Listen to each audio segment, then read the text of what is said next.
Now, these are just two of the biggest franchises to receive film adaptations, but they definitely don't stand alone. I mean, they're not just the two, the only ones to receive this kind of treatment. There are other games that have received a movie makeover, including Assassin's Creed, Street Fighter, Tekken, Silent Hill, Alone in the Dark, Doom, Far Cry, Tomb Raider, Postal, and now there's Dwayne Johnson's latest upcoming film, Rampage, which is loosely based on the arcade Smash, or the Smash arcade series there, Smash Hit arcade series, arcade series in general, really.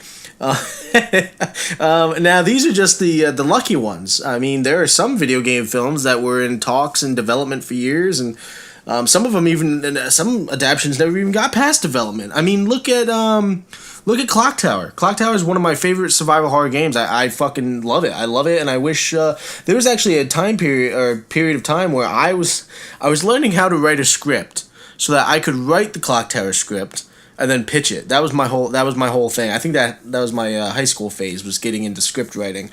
But I wanted to do it because I had heard a rumor, and then I had heard that shit was going sideways for this film, and it was in development hell, and that's pretty much what happened. I mean, you had a rumor of this film already being in production with a full cast. There was a synopsis. It wasn't the best synopsis. I think what they were going to do with the film, I think it was going to ruin it.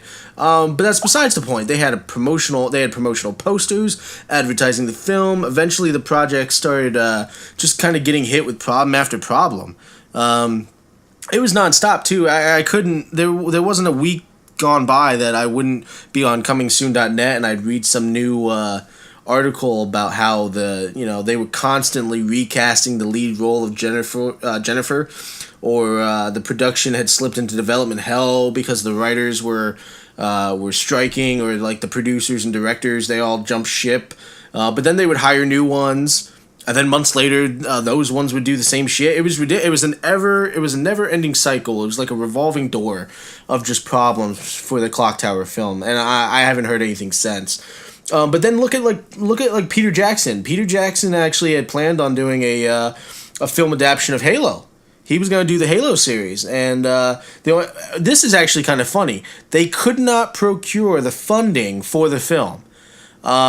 And I'm not sure what the story behind that is. I'm not sure why they couldn't get it. I mean, Halo is probably another one of the biggest series ever in video game history, and to not have a movie already is kind of. I mean, they at least got to the point where they were, developing it. They got that far, but to be in 2018 and actually not have anything, and I'm not talking about Forward Unto Dawn or the animated films. I'm not talking about those. That's small screen stuff. I'm talking about the silver screen, the big screen, the official feature film. I mean, I just think it's kind of strange that as 2018 and we still don't have a Halo film. I just can't believe they haven't capitalized on that.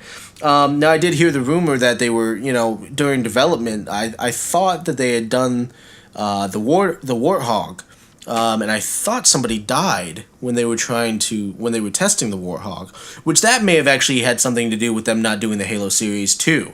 But I think the main reason that I find online that everybody's saying is the reason why it failed was that they couldn't get the funding for the film. Now, when they actually, fun little bit of trivia for you guys, when the adaptation was put on hold, instead of Halo, Peter Jackson started working on District 9. And actually what I think happened was, I think that they took a lot of what they were doing with Halo, and I think they used it for District 9. So a lot of what Halo was supposed to be, like District 9 is as close to the Halo film as we've gotten thus far. Even though, of course, I'm sure characters have changed, the aliens have changed. But what if they haven't, though? What if the aliens were actually, designed, the ones that were in District 9, what if they were designed to be in the Halo film? I mean, you just watch that film and just kind of find, the little things that may have fit in the series, that may have fit in the movie. That's kind of fun to do. So, I mean, District 9, came out of Halo. We didn't get a Halo film, but we got something else. And District 9's not a bad movie. So, I mean, film adaptations of video games aren't necessarily all bad. I mean, some of them, they're not all good either. But, hey, we got District 9. That's pretty cool. And now, as far as good film adaptations go, for me personally, like I said, I've always enjoyed the original Resident Evil film. Video game adaptation aside, like I said, it was a great zombie film all in itself. And they, again, I got to go back to this. They, A for effort. I give them A for effort. They tried, but when it came to implementing characters and locations from the game into the movie, I mean, I think they picked apart the game and took what people would. Now, this is gonna sound stupid because it's like, okay, yeah, of course that's what you'd want to do, but I feel like they just picked apart the game and everything that seemed to be like a hot point for the fans.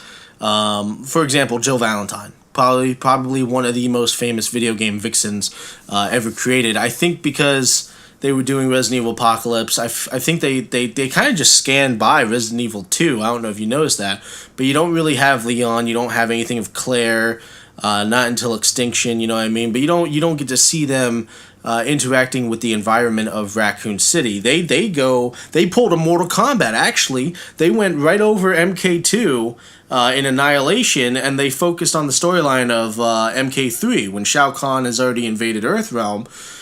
They did the same thing in Resident Evil Apocalypse. They completely glossed over Claire and Leon's interactions with Ada Wong and Umbrella, the Birkins and all that. They went straight to Jill, Nemesis, STARS, the Umbrella Countermeasure Service. They went straight into that. And now that's actually my favorite, parts of the game. That's actually, Resident Evil 3 is my favorite RE game of all. So I'm not complaining that they didn't do anything with RE2.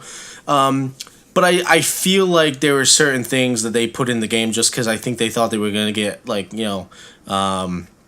a quick 1,000 people to jump on the bandwagon. I feel like that's what kind of the purpose was of doing it, not necessarily because they enjoyed the games or this is what they wanted to do. I think they did it as strategically. I think it was a business strategy, to get more people in, like, oh shit, Nemesis is in this, let's go see this movie. You know what I mean? It's not like they were telling a story. I think they were, okay, so zombies got out, they destroyed the city, now let's just throw some shit in there. They even had Dr. Ashford, from Code Veronica, and then they had his daughter. There was no Alfred. There was nothing. It was just kind of, things that came from the game topped with bullshit, I think, if that makes sense. I don't know, I'm kind of rambling at this point. But I liked the first Resident Evil. I liked Resident Evil Apocalypse. I liked Resident Evil Afterlife, as I had mentioned before. Now, other things, other film adaptations I liked. I actually liked Far Cry, too. And that's U-Ball's movie. Nobody likes U-Ball. I've noticed that, too, in the community. nobody likes U-Ball's video game films. Now, Alone in the Dark, I didn't necessarily like. I saw it, thought it was okay. I thought it was an okay film. It seemed like a sci-fi movie to me, and sci-fi movies aren't necessarily... Actually, let's be honest, they're not great at all. They suck. But this movie had Christian Slater. Alone in the Dark with Christian Slater. I thought that was pretty cool. But that one wasn't good. I thought Far Cry was good, though, because Far Cry almost seemed like... it was like an action... it was an action movie, but it was like an action movie. Guys on fucking island and, this, that, and the other. I don't know. It reminded me of a movie, and I can't for the life of me remember which movie it reminded me of. But it was like a really good series from back in the 90s, It had that quality. It had that action orientation from the 90s. It put me in a really good state of nostalgia as I'm watching it, It was kind of campy, but I think that was probably one of U-Ball's better movies. So I liked Far Cry. I liked the 3 Resident Evil films. I liked Mortal Kombat. I liked Mortal Kombat Annihilation. Is it ridiculous and corny? Absolutely. But come on. It features a really cool cast of MK fighters.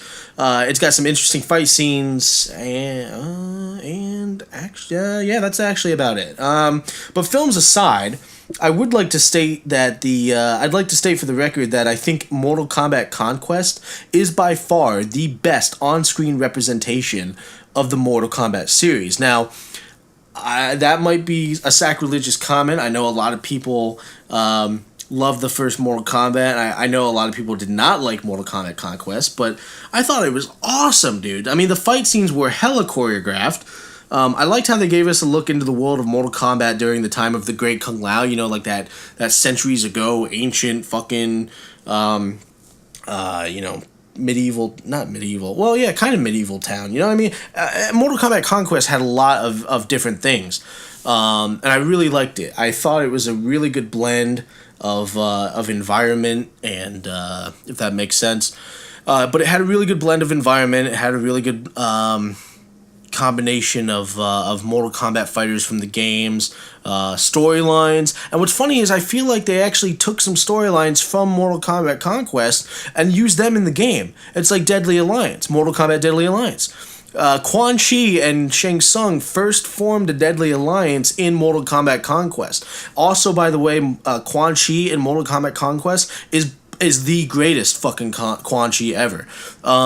I can never remember his name, the actor who played Quan Chi, but that guy was fucking amazing. His acting skills, he acted fucking hard. You know what I mean? Like, he worked for his money. That guy, I can't say enough good things. And actually, Bruce Locke as Shang Tsung he was a really good Shang Tsung. The one from the feature film wasn't bad either. I mean, he was really good old Shang Tsung. I like Bruce Locke as the young Shang Tsung. I actually think they could do a film. Well, I mean, not now. Bruce Locke's pretty old. But I think they could have done a film back then when they had young Shang Tsung as Bruce Locke. And then they could have had the other gentleman. I can't remember his name either. And I know it, too. It's on the tip of my tongue, but I just cannot remember. But they could have done the young Shang Tsung, old Shang Tsung thing, because Shang Tsung always had the old man look, and then, you know, all of a sudden he's, you know, young Shang Tsung again. And that was pretty cool. But yeah, Quan Chi was awesome. The voice was just perfect, and there was nobody else that I think really captured the essence of that character, because they had Quan Chi in Mortal Kombat Legacy. But he was kind of a fucking weirdo. I don't know what they were doing with him. He seemed kind of weird. And it just wasn't really, you know, Quan Chi. But no, that was, Quan Chi was great in the series. I liked Kung Lao, too. I liked who played Kung Lao. Thought he was really good. I took him seriously as Kung Lao. You know, Zero and Taja, they were obviously Johnny Cage and Sonya Blade ripoffs, but they were still cool. I mean, they were at least their own thing, and it still worked. I knew what they were getting at. You know, there's three warriors having to protect Earthrealm. You know, it wasn't Sonya, Johnny Cage, and Liu Kang, but it was Kung Lao, you know, and his band of people. It worked. And then I think the best thing about the show was Jeffrey Meek as Raiden. That was goddamned amazing. Even more amazing is Jeffrey Meek as Shao Kahn, because Jeffrey Meek played both Raiden and Shao Kahn. Earthrealm's greatest defender and protector also played Earthrealm's greatest threat. That was awesome. I don't know if you guys have ever really watched the MK series, the MK Conquest series. It's really amazing. The things that they did, the props, the settings, the things they created for the show, as low budget as it was really captivating, really awesome. And then again, the acting was amazing. You had some of it which was corny and, you know, it was hokey, but Jeffrey Meek was on top of it. You know, Kung Lao, he was on top of it. Even Zero, you know what I mean? Even, what was his name? Bernadette? Daniel something. He was in The Matrix Part 2, I believe, too. He was awesome, you know what I mean? He was great. And then Christina Loken of Terminator 3 and other good movies that I can't remember. But even her, that was a good stepping stone for her. She did really good in that series. And then you had Bruce Locke. You had Eva Mendes on Mortal Kombat Conquest. She played Zero's old love. I loved it. I loved the Mortal Kombat Conquest series. I would love to have... I wish it didn't cancel. I wish that it did more than just one season. I would like to see something else done with it. But, of course, you know, too many years have gone by. But yeah, Mortal Kombat Conquest was great. Well, that's it for this one, gamers. If you like the show, be sure to subscribe to the channel for more content so you never miss a discussion. Want to talk about a specific topic? Leave a comment in the comments section below telling me what topic you'd like me to cover in the next video. Until next time, guys, I'm Derek with GameSomniac, and this has been the Gamers Initiative. a video game podcast for the gaming elite. Bye-bye!